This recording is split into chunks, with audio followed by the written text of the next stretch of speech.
Get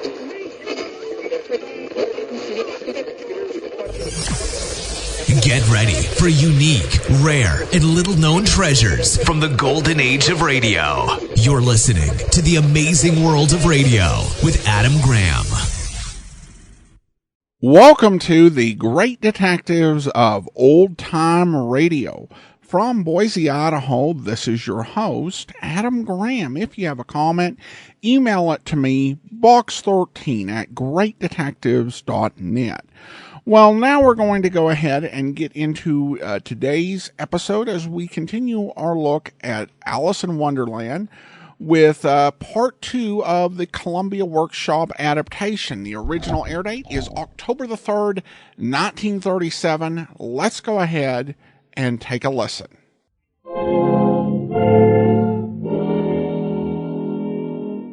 The Columbia Workshop, under the direction of William N. Robeson, presents Alice in Wonderland.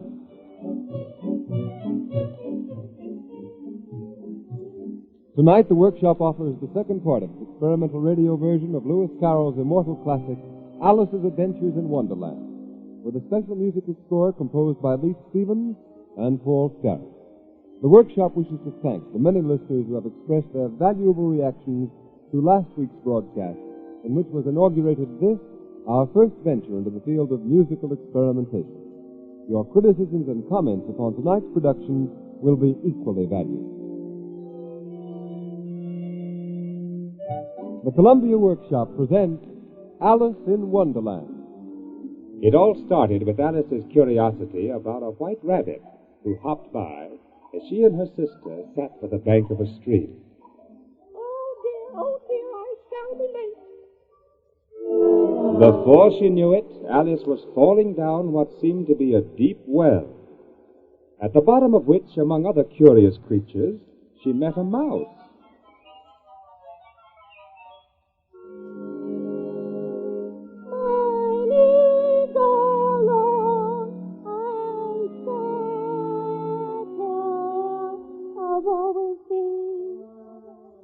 And a caterpillar.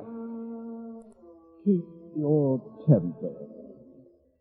Outside a little house in the middle of a wood, she encountered a frog, dressed in the livery of a footman. I shall sit here on and off for days and days. And inside the little house, a sneezing baby, a cook, and a very ugly duchess. Speak roughly to your little boy and beat him when he sneezes. She had rescued the sneezing baby from the fury of the cook, only to have the baby turn into a pig, and a moment later a Cheshire cat had faded into existence on a limb above her.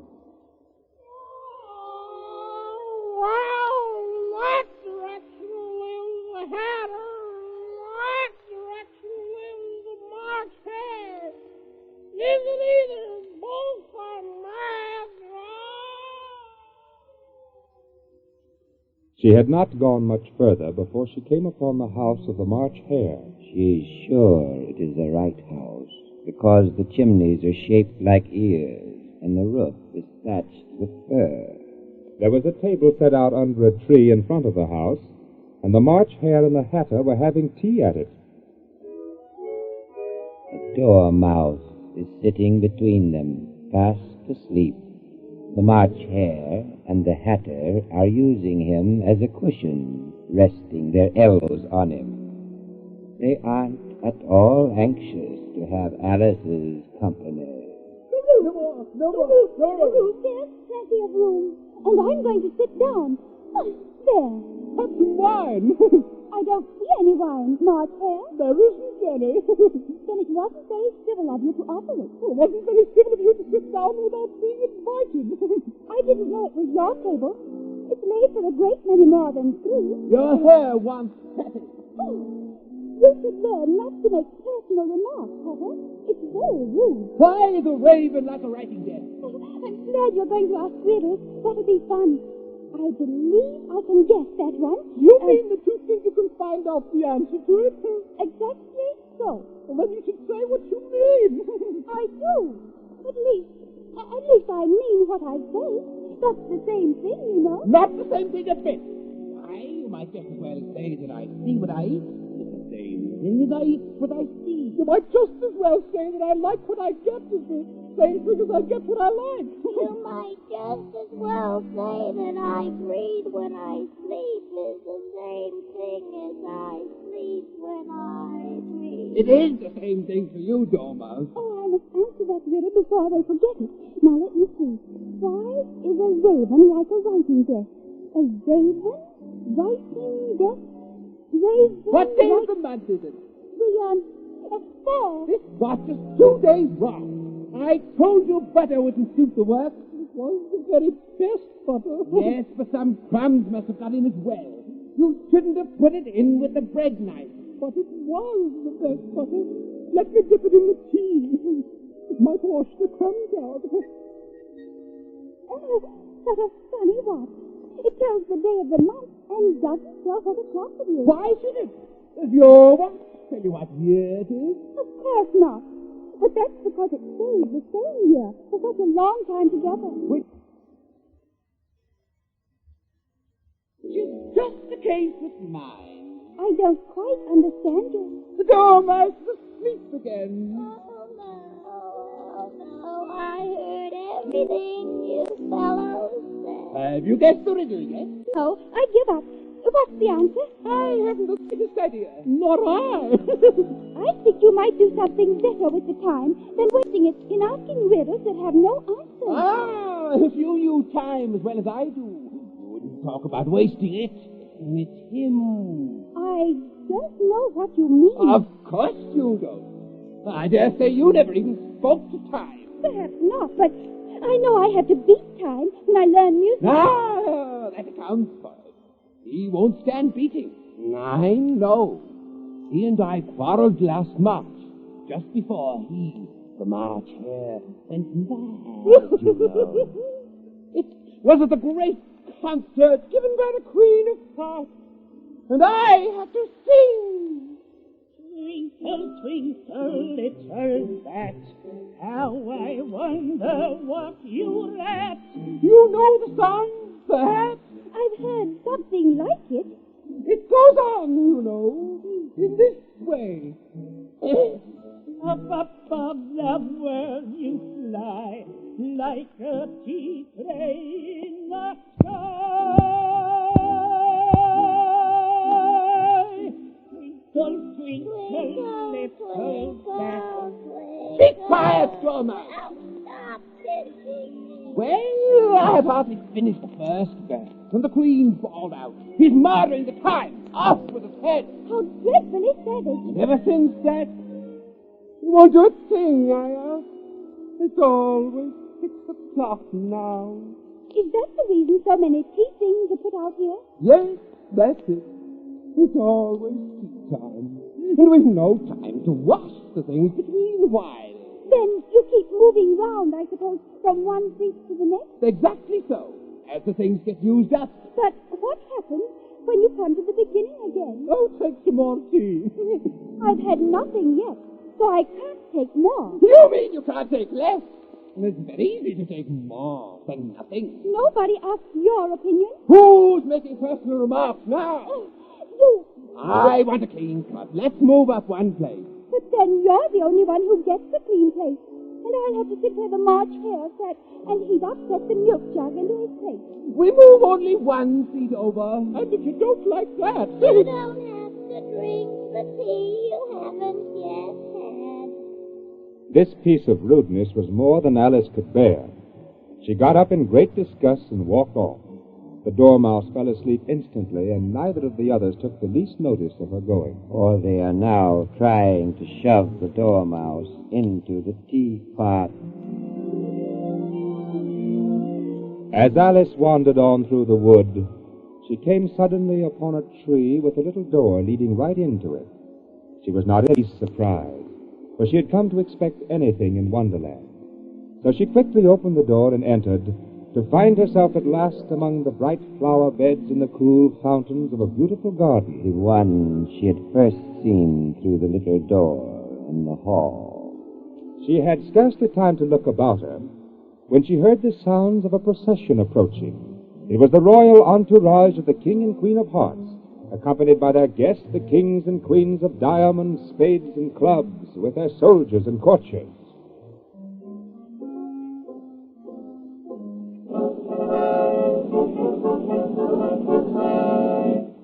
When the procession came opposite to Alice, it stopped, and everybody looked at her as the Queen of Hearts spoke.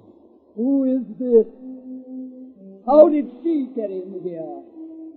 Speak, child. What's your name? My name is Alice. So please, Your Majesty. Alice. My name is Alice. Why, they're only a pack of cards after all. I needn't be afraid of them. She has no business being Alice. Off with her head. Off with her head. Oh, consider, my dear, she's only a child. She has a head, King. Oh, but my dear consort. Mind your own. Yes, my dear. On with the procession. For the present, child, you may keep your head. That's dreadfully kind of you.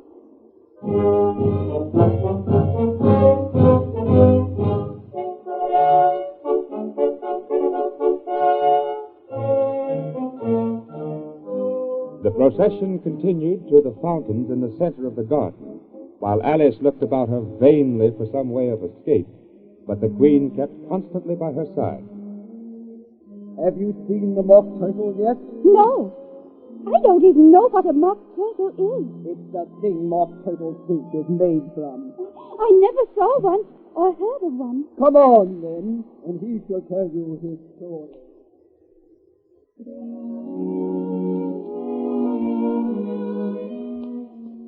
After a little walk, the Queen and Alice came upon a griffin lying fast asleep in the sun. If you don't know what a griffin is, there's very little use in telling you, or you wouldn't believe it anyway. He is sort of half lion, half eagle, half... I knew you wouldn't believe it. Oh, lazy thing! And take this young lady to see the mock turtle, and to hear his story. I must go back and see after some executions. What fun? What is the fun? Why, it's all her fancy that they never execute nobody, you know. Come on.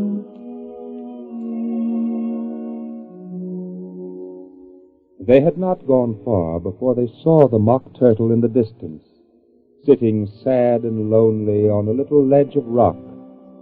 And as they came nearer, Alice could hear him sighing as if his heart would break. She pitied him deeply. Oh, what is his sorrow? It's all his fancy that he hasn't got no sorrow, you know. This here young lady, she wants for to know your history, she do. I'll tell her. Sit down, both of you, and don't speak a word till I'm finished. I don't see how he can ever finish if he doesn't begin. Once, I was a real turtle. When we were little, we went to school in the sea. The master was an old turtle. We used to call him Tortoise. Why did you call him Tortoise if he was a turtle? We called him Tortoise because he taught us. Really, you're very dull. You ought to be ashamed of yourself for asking such a simple question. Drive on, old fellow. Don't be all day about it. Yes. We went to school in the sea, though you mayn't believe it. I never said I didn't. You did. Hold your tongue, little girl. Yes. We had the best of education.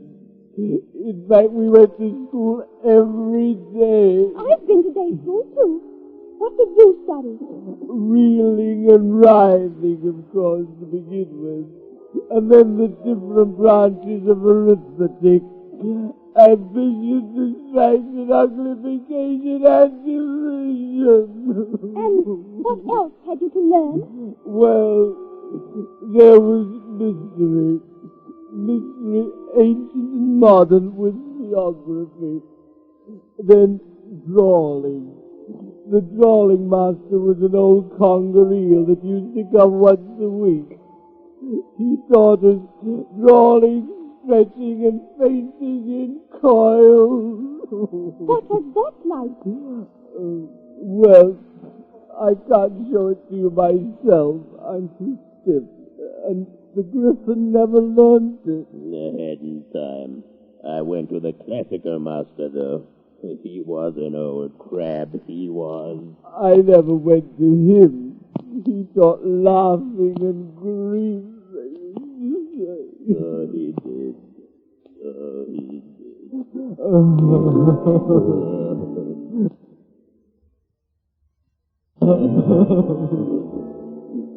And how many hours a day did you do lessons? 10 hours the first day, 9 the next, and so on. What a curious plan. That's the reason they are called lessons, because they lesson from day to day. Then the 11th day must have been a holiday. Of course it was. And how did you manage on the 12th? That's enough about lessons. Tell her something about the games now. Oh, must I really? Yes, you must. Oh, all right. You may not have lived much under the sea. Oh, I haven't. And perhaps you were never even introduced to a lobster. I once tasted Oh, no, never. So you can have no idea what a delightful thing a lobster quadrille is. No, indeed. What sort of a dance is it? Why, you first form into a line along the seashore. 2 lines. Seals, turtles, salmon, and so on. Then, when you've cleared all the jellyfish out of the way... That generally takes some time. You advance twice. Each with a lobster as a partner. Of course. Advance twice, set the partners. Change lobsters and retire in same order. Then you know you throw... The lobsters. As far out to sea as you can. Swim after them. Turn some salt in the sea. Change lobsters again. Back to land again and... That's all there is to the first figure. It must be a very pretty dance. Yes. Would you like to see a little of it? Oh, very much indeed. Oh, come, let's try the first figure, Griffin. We can do it without the lobsters, you know. Which shall sing? You sing. I've forgotten the words. So they began solemnly dancing around and round Alice, every now and then treading on her toes when they passed too close, and waving their forepaws to mark the time while the mock turtle sang. Walk a little faster, said a waiting to a snail. There's a porpoise close behind us, and he's treading on my tail. See how eagerly the lobsters and the turtles all advance. They are waiting on the shingle. Will you come and join the dance? Will you, won't you, will you, won't you, will you join the dance? Will you, won't you, will you, won't you, will you join the dance?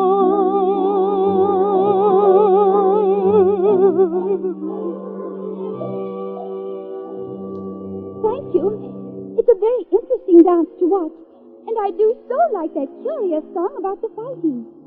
But if I'd been he, I'd have said to the porpoise, "Keep back, please.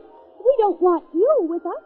They were obliged to have him with them. No wise fish would go anywhere without a porpoise. Wouldn't it really? Of course not. Why, if a fish came to me and told me he was going on a journey, I should say, with what purpose? Oh, don't you mean purpose? I mean what I say.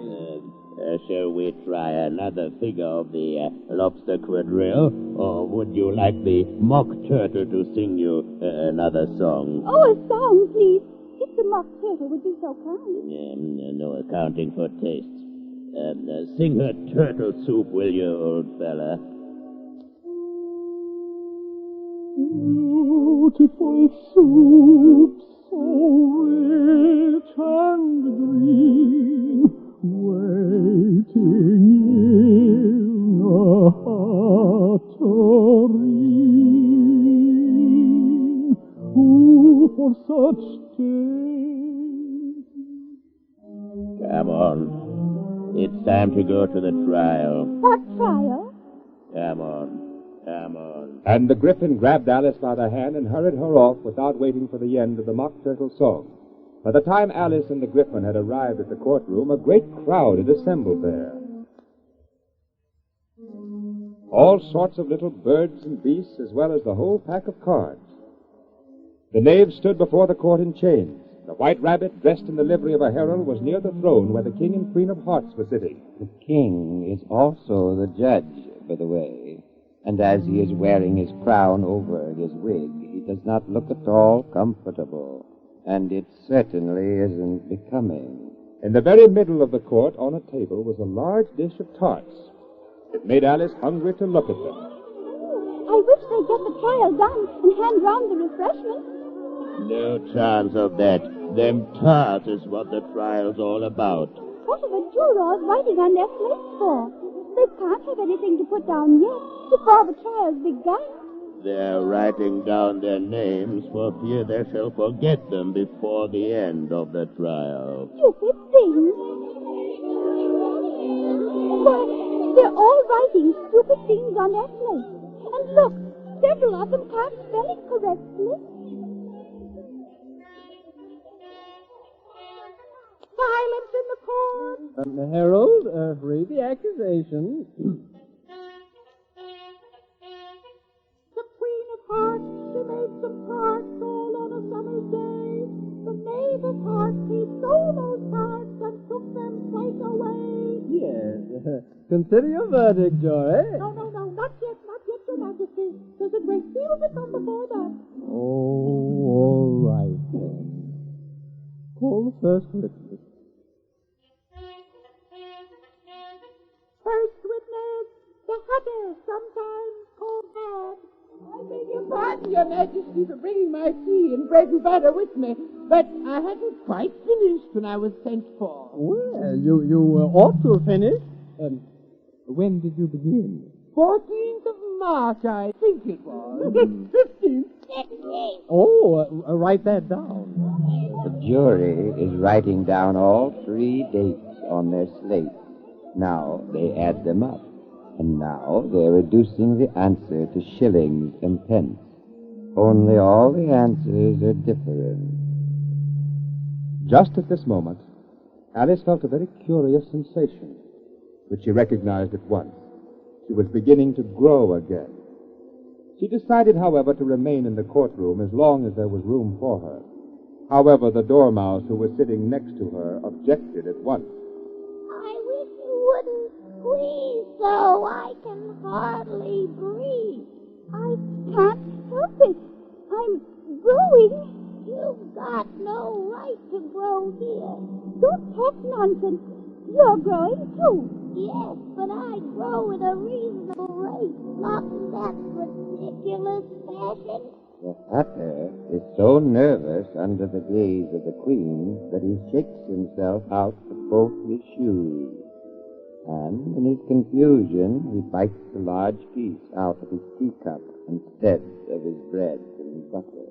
I'm a poor man, Your Majesty. You're a very poor speaker. So I may as well have you executed on the spot. I'd rather finish my tea. Oh, yes, you're free. In that case, you may go. Yes, Your Majesty, I'm going. And just take his head off outside. Oh, yes. His head. Call the next witness. Alice! What? Me? Yes, you. Well, what do you know about this business, eh? Nothing. Nothing whatever? Nothing whatever. Oh, that's very important. Unimportant, Your Majesty means the point. Unimportant, of course I meant the important, unimportant, but unimportant. Some of the jury write important and some unimportant, but it doesn't really matter. Silence! I read from the rule. Rule 42. All persons more than a mile high to leave the court. I'm not a mile high. Oh, yes, you are. Nearly 2 miles high. See? Well, I shan't go at any rate. Besides, that's no regular rule. You invented it just now. What? It's the oldest rule in the book. Then it ought to be number 1. Well, consider your verdict. No, there's more evidence to come yet, please, Your Majesty. This paper has just been picked up. What's in it? I haven't opened it yet, but it seems to be a letter written by the prisoner to somebody. Well, it must have been that, unless it was written to nobody, which isn't at all usual, you know. Who's it directed to? It isn't directed at all. In fact, there's nothing written on the outside. Oh, it isn't a letter after all. It's a set of verses. Are they in the prisoner's handwriting? No, they're not. Oh, he must have imitated somebody else's hand. That proves his guilt. Go off with his head. It doesn't prove anything of the sort. Why, you don't even know what the verses are about. Oh, read them. Where shall I begin, please, Your Majesty? Begin anywhere and stop when you like. She gave me a good character, but said I could not swim. He sent them word I had not gone. We knew it to be true. If she should push the matter on, what would become of you?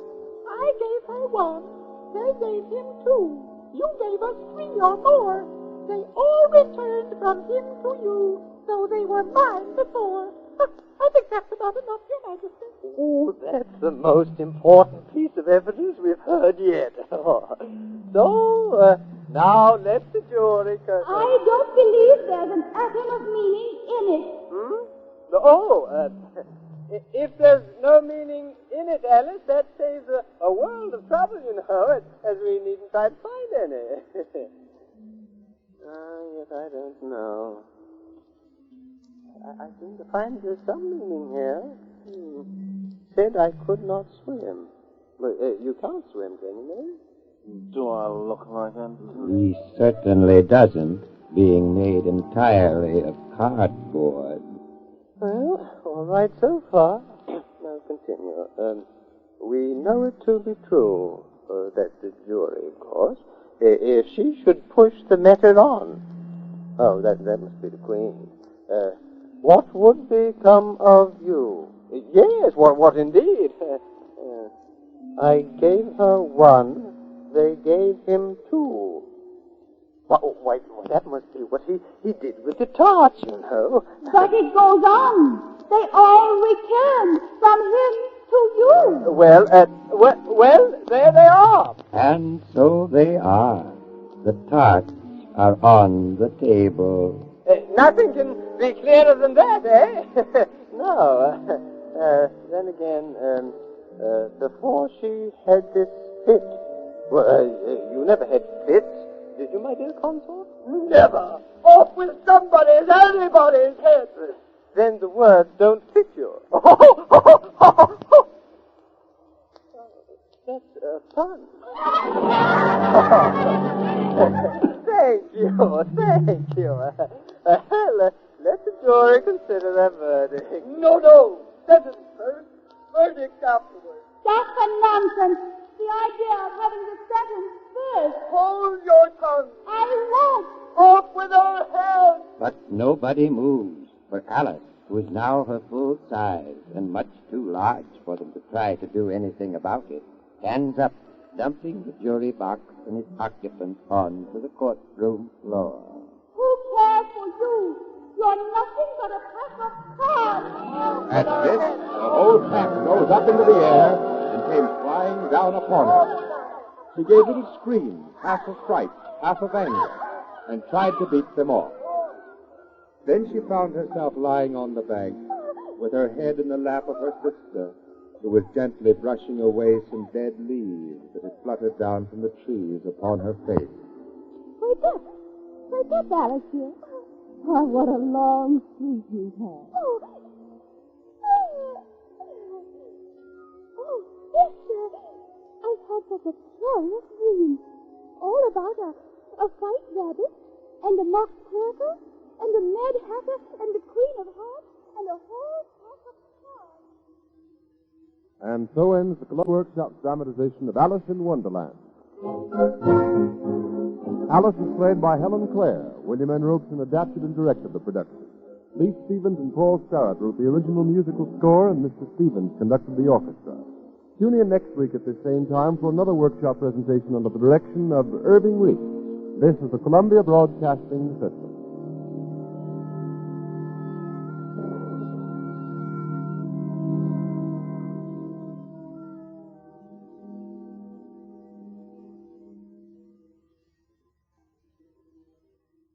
Welcome back. Well, overall, I really enjoyed the adaptation. It was great to hear the way some of these songs and poems, which were such a key to Carol's work, to have them really brought forth in this production. I think they covered all of the really important plot points for the book, so this is a good way to convey the story. This is, of course, one of those rare stories that can end with, and it was all a dream, and not be considered a cop-out. Well, that will actually do it for now. Join us back here next Wednesday as we're going to get into Through the Looking Glass. In the meantime, do send your comments to box13@greatdetectives.net.